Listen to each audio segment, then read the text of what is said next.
What's up, Lewis? I think the algorithm's figuring out that I like strawberry candy. Your closet is still open. Yeah, it's gonna stay that way. So it's really weird. It's now I'm getting very specific advertising for like really dope strawberry milk Uh-huh.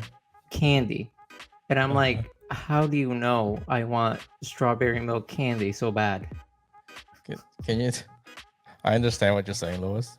Can you do me a favor? Can No, you I'm just not shut your closing the. closet? No, I'm not closing the That's closet. that's literally No, I'm not. bothering me. Enjoy it Why is your closet open? because I know you hate asymmetry.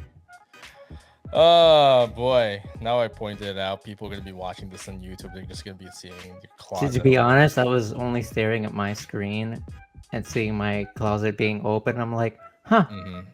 I wish I can figure out what's in there. Which I physically can. I'm just the caveman part of my brain wants to like, huh, what's in there? What is up, everybody, and welcome to a new episode of We Got Issues. And apparently, Lewis's closet is open for everyone to view. It's a very dominant thing. Oh, by the way, that box. Uh, the box that's on top of the closet. Okay.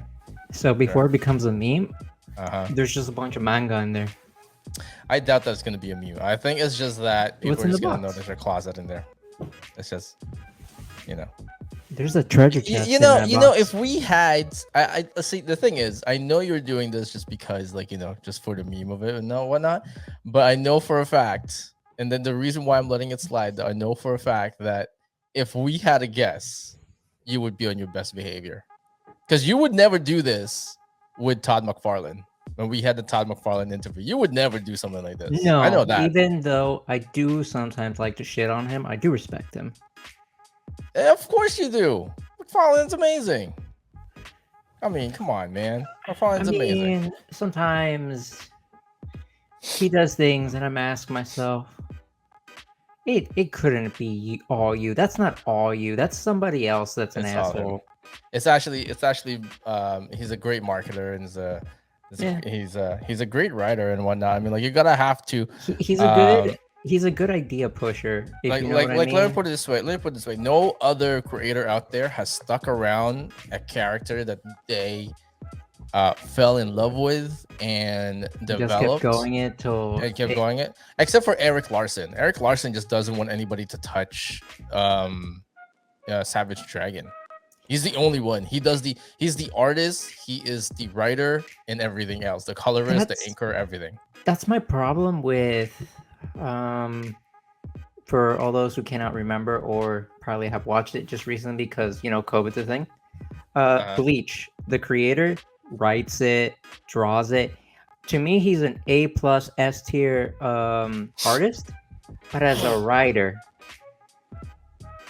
Mhm. stop. Mhm. Flat. You're awful. Yeah. Well, Season one amazing, but after that it was just like, this is hard. yeah. Well, it's actually a good segue to today's topic. Today's topic is essentially, as you can see from the bottom in there, the Image Comics effects. As some of you guys might know, or some of you don't know, that this year, April, or May, I believe it was May, Image Comics celebrates their 30th anniversary. 30 years ago, 30 years ago, Rob Liefeld Rob Liefeld, along with 6 other creators, went on to he went into the office of Marvel, and everybody looked at each other, and then in synchronicity, they all lift up their hand and gave Marvel the middle finger. They go fuck yourself, Marvel. We're gonna go start with something else. No. They quit, and then they went to DC, and then they gave them the middle finger, and DC was very confused. Yeah, so essentially, if you guys want to, we're just gonna go through a little bit of a rundown of what happened with Image Comics. But there is a great documentary that was done by Sci-Fi, and one of our former customers, I forgot his name. I don't know if you remember Lewis, the guy who did the documentary for Image Comics. He actually comes to our store. He used to come to our store. Um, so he did a documentary called Image Comics, the total history of it, and he interviewed all 7 members of Image Comics, and um, the story is basically heavily reliant on Rob Who's telling Liefeld, it? Rob Liefeld, Jim Lee, as well as Silvestri too as well. But what I could tell you is that it's really, really, really great documentary, and because of that, he spun Michael Villa. That's it. So I apologize to everybody. It just hit my head. Who did the documentary? Michael Villa. He did a spin-off on it, and he did Todd McFarlane, Like Hell I Would. That was actually an awesome documentary too as well. Because of that, we actually asked Todd McFarlane if he can be on our show. You can watch the show with Todd McFarlane. It's very interesting. He has very much hate on on Marvel MCU. He really doesn't like Marvel MCU. He has a point. He has a point, but he doesn't really like it. He literally says, because he believes that on a tense situation, on any type of movie, whether it's fictional or non-fictional, Marvel, DC, doesn't matter what it is, there shouldn't be like a comedic break in the middle of it if it's a real intense life or death situation, and he really hated that. Like, Yeah, he keeps saying that it removes him from the damn he it. has a point. That's the thing. He has a point. It takes He you has out a of point. like the place that they were trying to set up, and then just to tell a joke, they ruin the pacing. Yeah, he has a point though. He has a point that Marvel has been notoriously doing that since Iron Man. But the Yeah, thing was, but they're owned by Disney. They but can't. no. But the thing is that you have to realize, everyone listening to as well and watching, you have to realize that when Iron Man first came out, it was directed by Jon Favreau. Jon Favreau was a comedian, so he directed it the way that he knew how, the way that he did Rounders and the way he did everything else with a comedic charm. And that was just the mold of Marvel that they found, and then everything else subsequently after that has a comedic balance into it, just so they can break attention. That's just the way. Just the way it goes. It's the same thing with the Mandalorian, and the same with the Book of Boba Fett. There is some comedic stuff in there. Like, I don't know if you remember, Lewis. The Book of Boba Fett can calm down the comedic effect. Yeah, By like all of it. There's a part in there when he goes when Fennec says that they don't respect you. You have to like kill somebody. He's like, I'm not gonna rule. Jabba rule with fear. I'm gonna rule with respect. But almost I felt like he was trying to make a joke. No. He goes, I'm gonna rule with respect. And then Fennec said, but you just killed I forgot his name, but you just killed what's his name. He's like, yeah, respectfully. So why does he have to put a joke there? Yeah, why does that have to be a joke in there, right? It makes me smile because I kind of see the comedic. It's funny. Funny. It's not funny. No. It's funny, but it doesn't need to be there. Like, you can go without it. If you go, oh, but if Fennec said, oh, but you killed so and so, cutscene.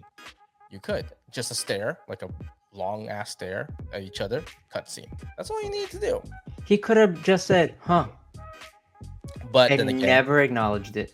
But then again, I don't direct a Marvel movie, so how the fuck should I know, right? I mean, it would be less funny.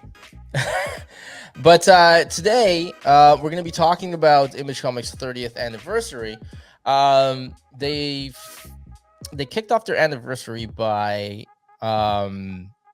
releasing Prophet #1, which is one of the first books that was out during the Image comic days in the 90s, which is Rob Liefeld's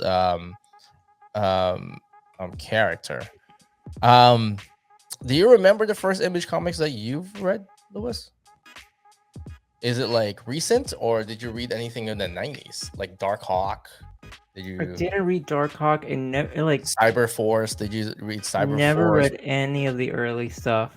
Wildcats? Maybe I read some Spawn, but I didn't read any Wildcats.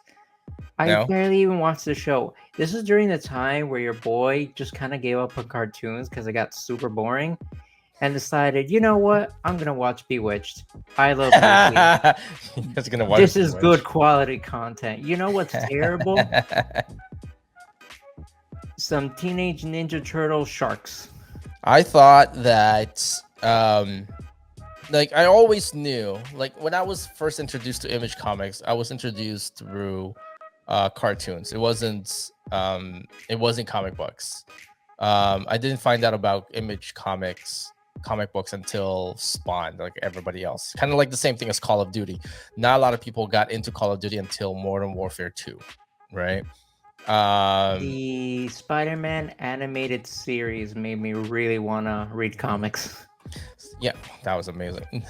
But Talk about like trying to put in jokes that just make you more and more sad for him. but yeah, no, I didn't get into Image Comics until Spawn. Spawn the movie was the first one that I've seen, and I was like, man, this is like really for like adults. Like, mind you, I was like, what was it, 1997? I was 12. I think it was 12. Yeah, The 12 years old. first book I 12 or 11. ever read that I thought, man, this is really for adults, was issue number 1 of Saga.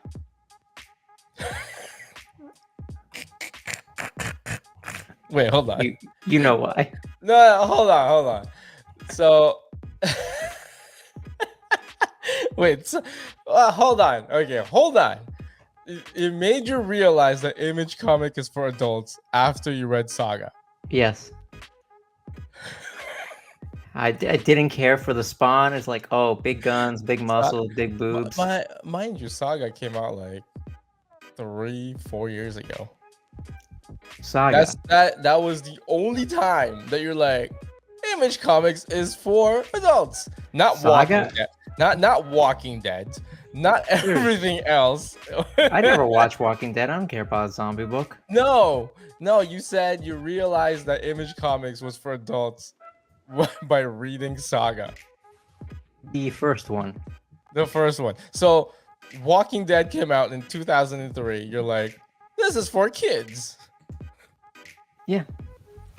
Okay. This is for middle-aged adults who can't work out their relationship with their son.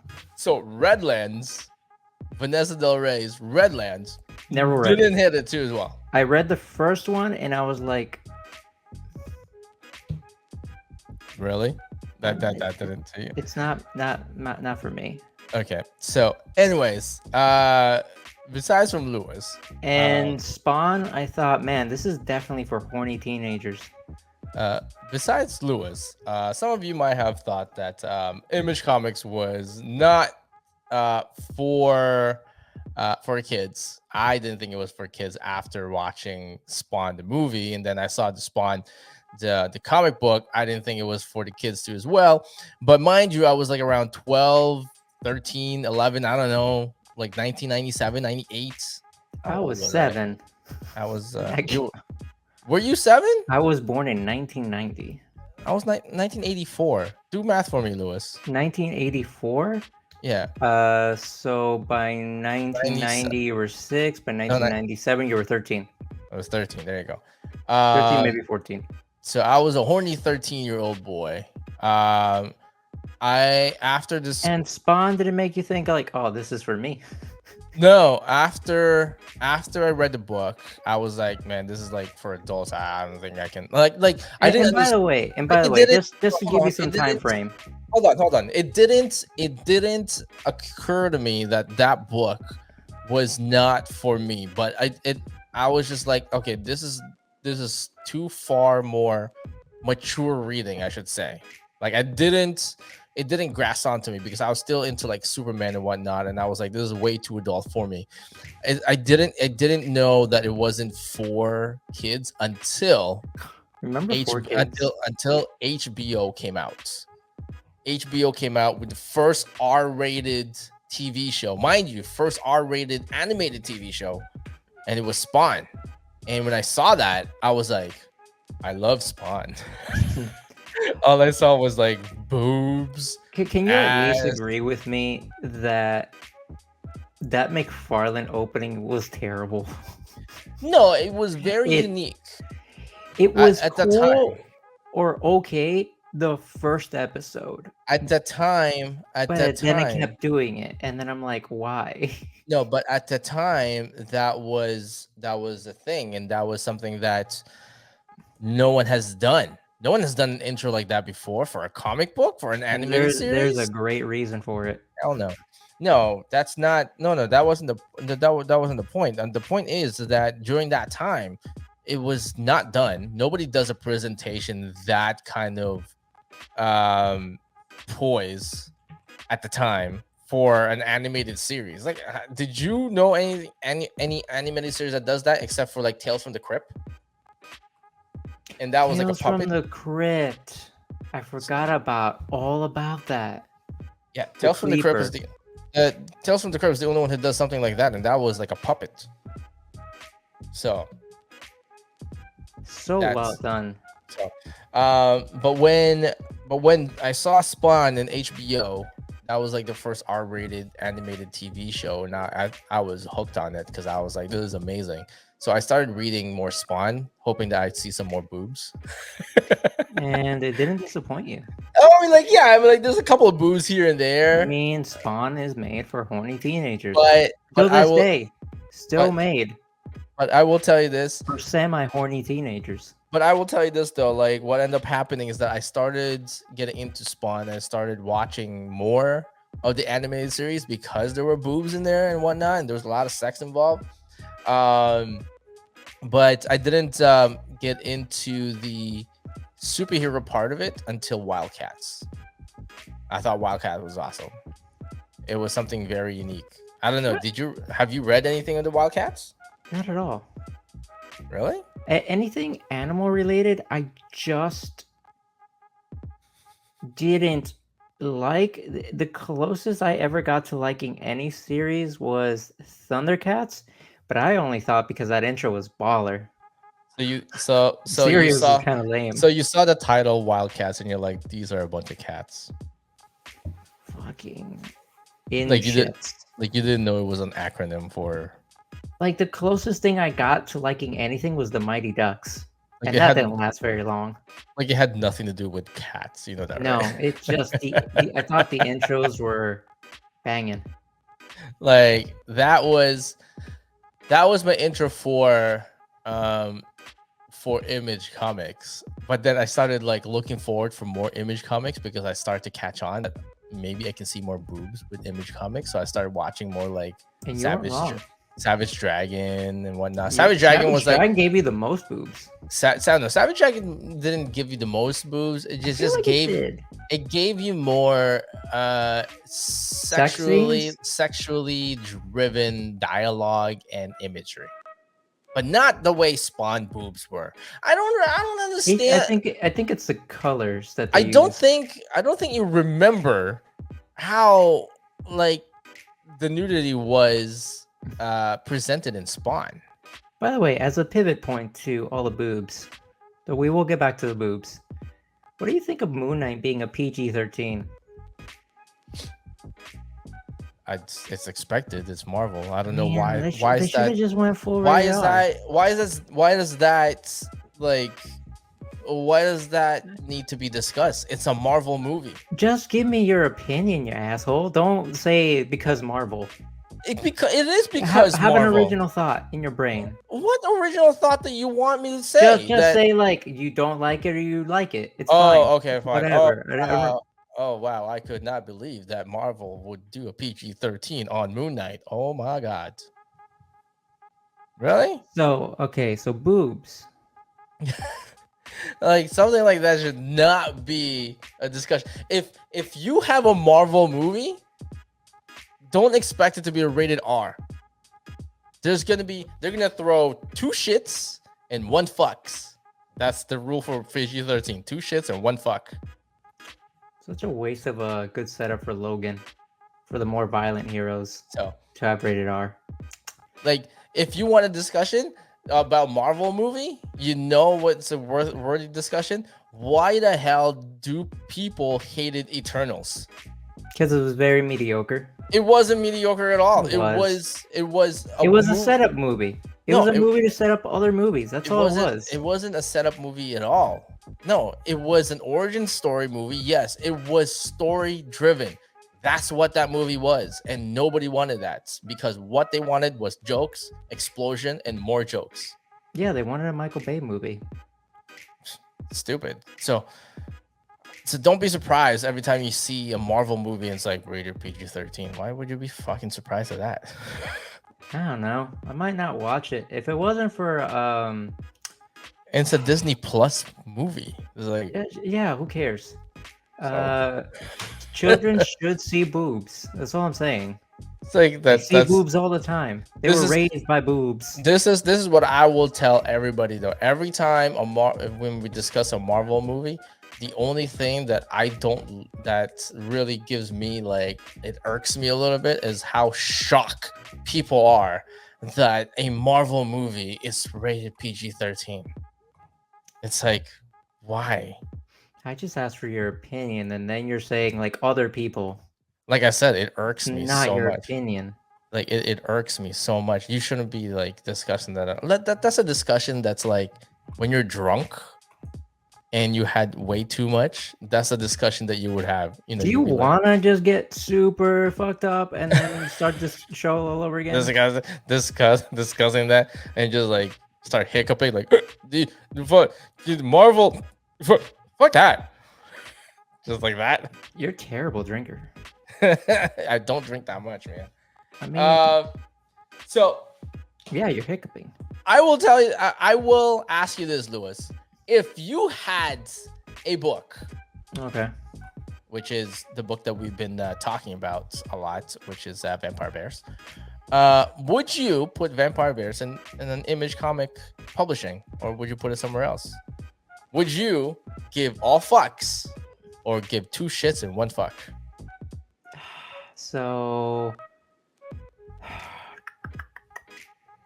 I wouldn't mind, but I definitely would not give it to certain publishers.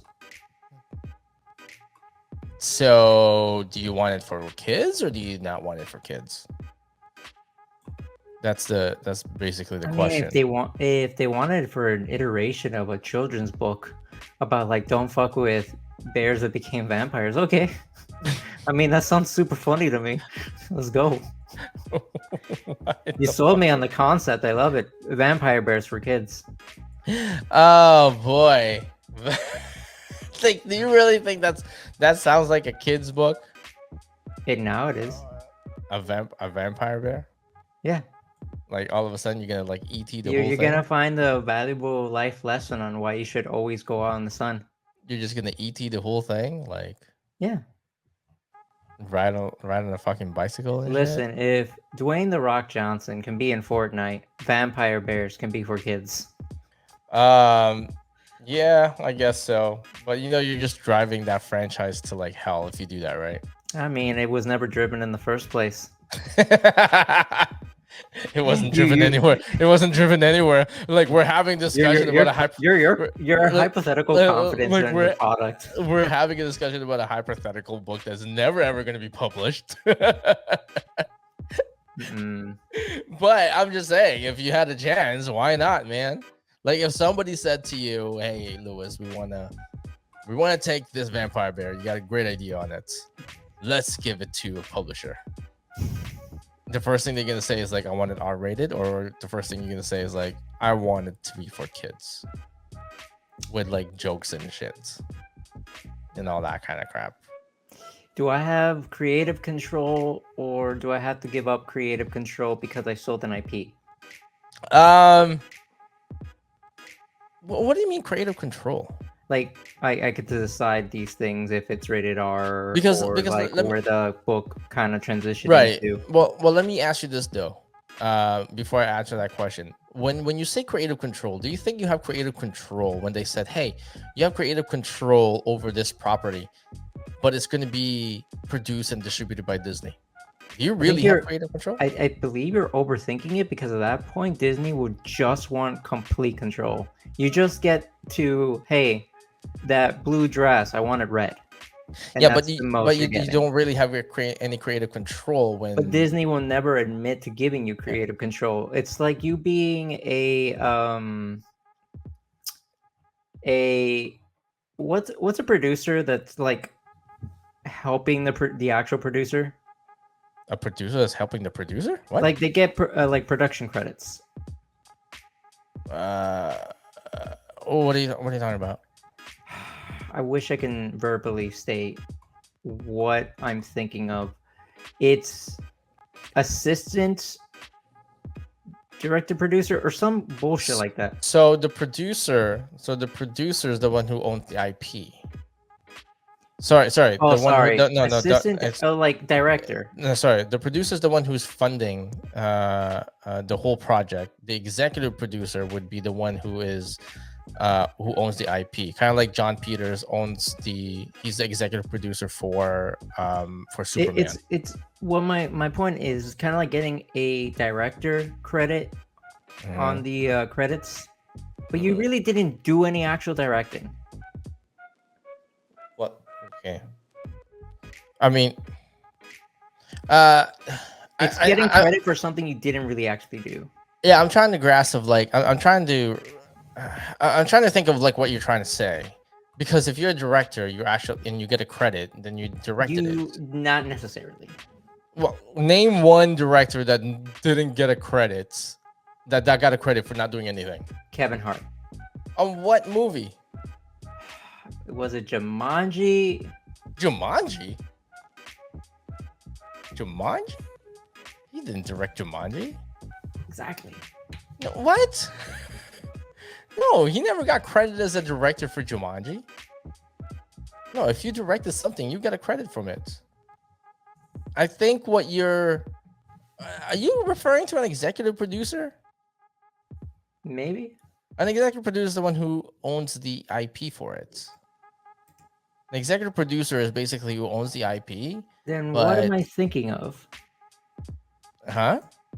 That's my problem. I can't figure out what I'm thinking of. Because the executive producer doesn't really have they get credited, but as an executive producer, but they don't really do anything because they own the IP. That's probably what you're saying. There's only one director that I know that got no credit but did the work. It's the opposite of what you're saying, and that's Bryan Singer. Bryan Singer is the only one that I know that who directed something that didn't get credit for it, and he directed a scene from King Kong. So I remember that because you know what I have to say to him though. Mm-hmm. No loss. Yeah, because he was He's making Superman Returns, and he happened to be in New Zealand, Australia, filming Superman Returns, and in New Zealand, Peter Jackson was in New Zealand filming King Kong. But at that point, Peter Jackson was like really tired, like he is like borderline exhausted. So he asked Bryan Singer if he could help him out just to direct a couple of stuff while he takes a nap. And I'm not kidding. You can see the behind the scenes of it. He said, "Could you just take over for me if I do pass out and just like take a nap?" He's like, "Okay." And it was like for a few scenes, he directed King Kong. And he didn't get credit for it. Was he really upset for it though? No, but he was just there just because he just needed a nap because he was like entering exhaustion. So, I mean, he could have just cut off like it early so he can actually get some proper sleep. If he was willing to like forcefully like take a power nap, then you should have just Yeah. ended the day. Actually, you know what? Just to segue a little bit, like I mean, all that we're doing in this episode is it's segueing. you know, it will be the one person that I would love to see direct a Image Comics based movie would be Peter Jackson. Peter Jackson or Guillermo del Toro. Those two. Those are the only two that I know would do justice for an Image comic book. Like Peter Jackson does Wildcats, or Guillermo del Toro does freaking Savage Dragon. The makeup and everything. Oh my god. And then the special effects from Weta. I mean, think about it. Just think about it like really, really hard. And you're telling me that they would not do a great job at it. No, they would. Yeah. You bringing up Guillermo del Toro upsets me. You don't think Guillermo del Toro would be perfect for Savage Dragon? I think he'd do a great job. Okay, It's weird. Then what's the problem then? It's coming out of your mouth. What's the problem? It's coming out of your mouth. I don't understand. What's the problem there? Such a fucking asshole. First off, Guillermo del Toro, the only reason why he's a great director that people say that he is because of the makeup that he does. Like, also, if he asks literally anybody ever in Hollywood, any actor at all, do you want to be in my movie? Do you know what the response is? Yes. Just because I don't like Guillermo del Toro as a director that much doesn't necessarily mean that I don't think that he'll be perfect, that he won't be perfect for a certain type of script. Savage Dragon, Guillermo del Toro, yeah, hell yeah, he'll do really great. He'll do really great at Savage Dragon. The makeup, his makeup department, his makeup studio doing freaking Savage Dragon with the scale and everything. God, that would be amazing. Wait, he owns the makeup studio? Yeah, I mean, yeah, he did his makeup studio did scary stories to tell in the dark. So did a great job. Yeah, because that's his makeup department. That's his makeup studio. I didn't know he had a makeup studio. Yeah, Pan's Labyrinth, that's his makeup studio. Like, fuck, man, like he does really well on makeup and everything else. Is the movie great? No, it's fucking Alice in Wonderland. That's what it is. I understand it's about a girl who's like going to hell and all that stuff, and they're trying to find her, and she's gonna princess to hell, blah blah. But the same thing as fucking Alice in Wonderland, man. Have you seen Pan's Labyrinth at all? I've seen Pan's Labyrinth. It was this girl who crawl out from hell. She doesn't remember who she is. Now she has to go back to hell. What are you talking about? Not even close. What are you talking about, Lewis? That's literally what Pan's Labyrinth is. What happened in the end? What happened to the girl at the end? It was ambiguous. No one could tell if she died or lived. No, not die or live. She became the princess of hell again. She became the princess of hell again. I don't know what you're talking about. It was her descent down to hell. Rather than sacrifice her sibling, she unintentionally sacrificed herself. She left hell. She snuck out of hell by accident and doesn't remember who she is. That's why when she went back, they wanted her to come back. Her parents wanted her to come back because she's the princess of hell. Please comment down below if he's full of shit, or am I just forgetting Pan's Labyrinth? You're forgetting Pan's Labyrinth because if you Google it right now, go ahead, Wikipedia it. Go ahead. Tell me what happened. Competing. Apparently, I'm forced to not be the wiki bitch. The wiki bitch. So while he's doing that, like I said, the only two directors that I think that could do Image Comics justice is Guillermo del Toro or Peter Jackson. Peter Jackson doing a Wildcats with Weta as the one who's doing all the CG and everything in there. Man, that's gonna be epic. Like Lord of the Rings epic. I think that they need like a proper script. That's just my opinion. I mean, I wouldn't touch Spawn because Todd McFarlane wanted to direct and write Spawn himself because he believes that based on our interview that we did, he believes that basically that is the only way that you can keep the integrity of the story that he wants to tell, and the whole movie itself, like just keep it intact, right? So so for everyone in the podcast and listening, you should see Lewis right now. He is reading it intricately right now on Wikipedia, and his eyes is And you're just full of shit. bulging. So what does it say at the ending? What does his ending say? He's like reading it. He's reading it, and he's like, "Oh shit. Okay, all right." He's okay. That's what he said. Okay. Uh-huh. What is it? What does it say? What does it say in the ending? What does it The say in the epilogue ending? completes in the tales of Princess Moana. Ugh. I've seen that movie way too many fucking times. Stating that she returned to the underworld, ruled wisely for many centuries, and left quite traces of her time in the human realm visible only to those who know where to look. That was it. That was the epilogue. No, the ending, not the epilogue. Well, fuck the ending. Like they do a fucking terrible job. It's wiki. Oh, come on, man. You can figure out Wikipedia. The fawn praises Ophelia for her choice of addressing her once more as Your Highness, the Queen of the Underworld. Her mother invites Ophelia to sit next to her father and rule by his side. Back in the stone labyrinth, Ophelia, I'm probably messing up her name, but whatever. Doesn't really matter. As she dies in Mercedes' arms. So you forgot. So how long ago did you see Pan's Labyrinth? But the amount of time they actually state the underworld is zero times. Actually, you have to go at the very beginning. So you have to go at the very start of the Wikipedia there.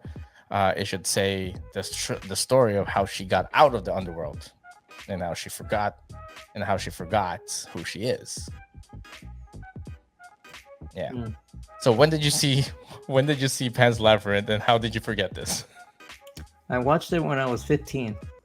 I'm sorry. 16? When did this movie come out? 2006. So you watched it in 2006? Yeah. Oh, well, for $14.99 a month, you can go to HBO Max, and Pan's Labyrinth is there, so you can watch it. I'm not watching this movie without fucking dragging my nephews down with me. Hell no. So there you go. So you can watch Pan's Labyrinth in HBO Max for $14.99. Or if you don't have $14.99, if you actually sign up for AT&T internet, they'll include HBO Max for $14.99 your monthly bill. Still, if you can't afford the $14.99, go through this way where you have to pay for something else and still pay us the $14.99 on top of that. Because this is okay. So you want me? Because why be in debt if you can be in super debt? Super debt. Oh my god. Super debt, my you ask? It's take whatever you can afford, then try to pay for something else on top of that.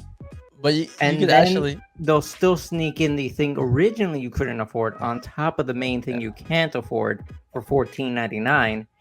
That's super debt. But hey, you know what? If you get HBO Max, guess what else you can see in HBO Max? Spawn's there too as well. I would highly recommend you skip the animated series. Oh no, I thought we were talking about the live action movie. Oh fuck that! Still watch the live action movie, man. Get to the part where he shows you his cape on the church, and then stop watching because they lost all their money after that. No man, like what's his name? John Leguizamo.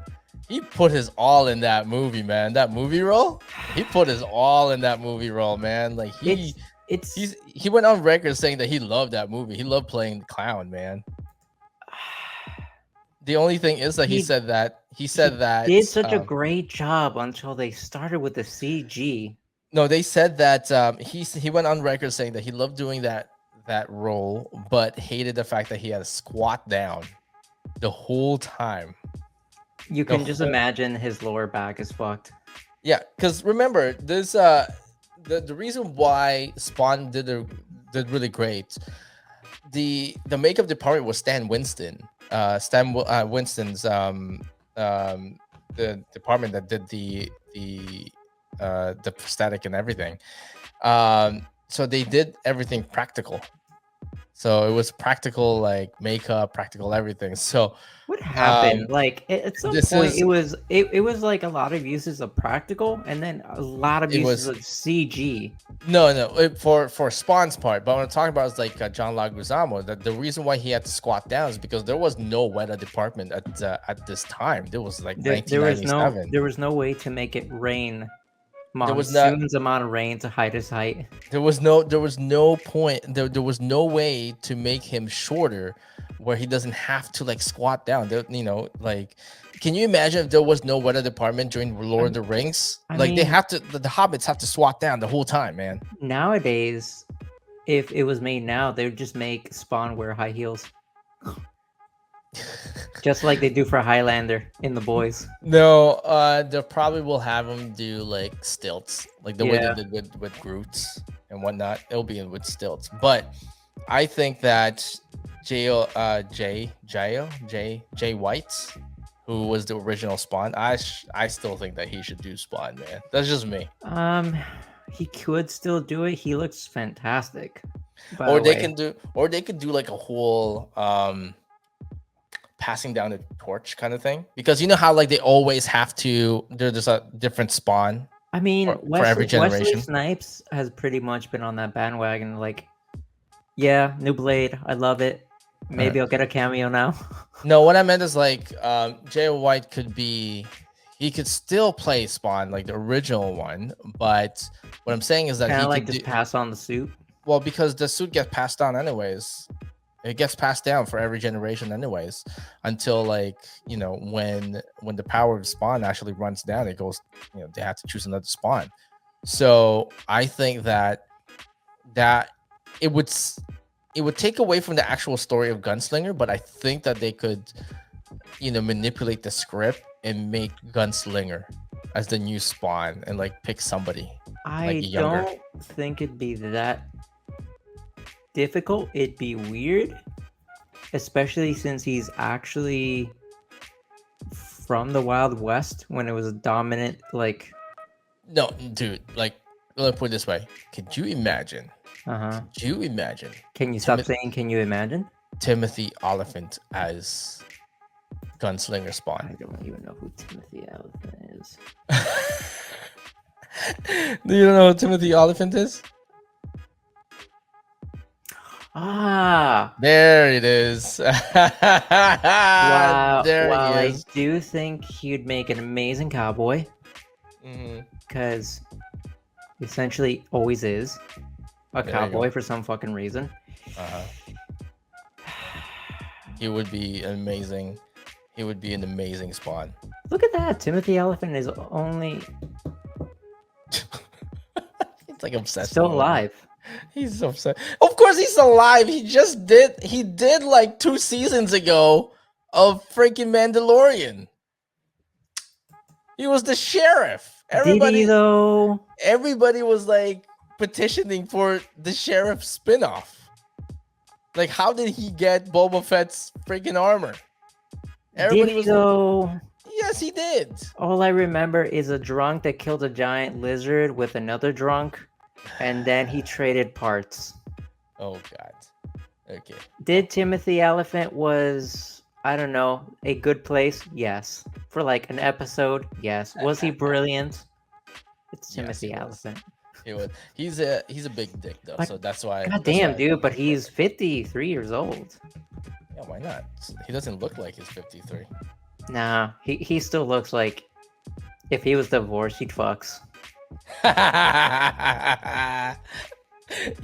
he looks like, you know what he looks like? He looks like the guy that has 8 kids and his He wife look- is currently pregnant. It's like I think he's kind of like a dick though. Yeah, like I he's a said, thing. he has 8 kids and his wife is currently pregnant. But he's like good friends with Conan O'Brien. I know that. But who isn't good friends with Conan O'Brien? I'm not good friends with Conan O'Brien. Are you? I mean, if you're on that status bar.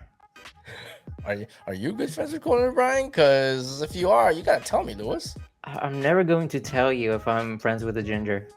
Okay, well, we're gonna we're gonna we're gonna end it there. We're gonna start talking about gingers now, but I feel like that should be a show for like Random nerd shit. random nerd You're shit. so easy. So apparently, Timothy Oliphant's highest rated movie that he was in was Deadwood, the movie, with 98%, and his lowest was 8% of for the movie Mother's Day. Mother's Day? I'm looking it up right now because it has 8%, and that's beautiful dog shit that we should watch. I want to watch Oh, it wasn't that horrible. Okay, it was that horrible. Okay, Everybody well, consensually agreed it was pretty not great movie. okay, well, before we go down the rabbit hole here, that is it for today's episode for We Got Issues. We are trying to get a guest in here. I know I've been saying that because it's one of those Todd McFarlane situation where it's just gonna take a while until we can get that we can get somebody. But we will get a guest here pretty soon. Go ahead and check out our second Spotify account or channel, Spotify 2, where we have random nerd shit in there, as well as spoilers alert. Spoilers ahead. That would be exclusive to Spotify 2. And then we got issues on our main account there too, as well on Spotify. Last words, Lewis. And remember really hard what your last words was, because I'm gonna have to remind you again if you forget. So apparently, 1 out of 10 doctors do recommend you being naked on the streets with a tiki mask does make you invulnerable to cars. Okay, but what was the original one? Being naked outside with the tiki mask does not make you invulnerable to cars. We'll see you guys next week.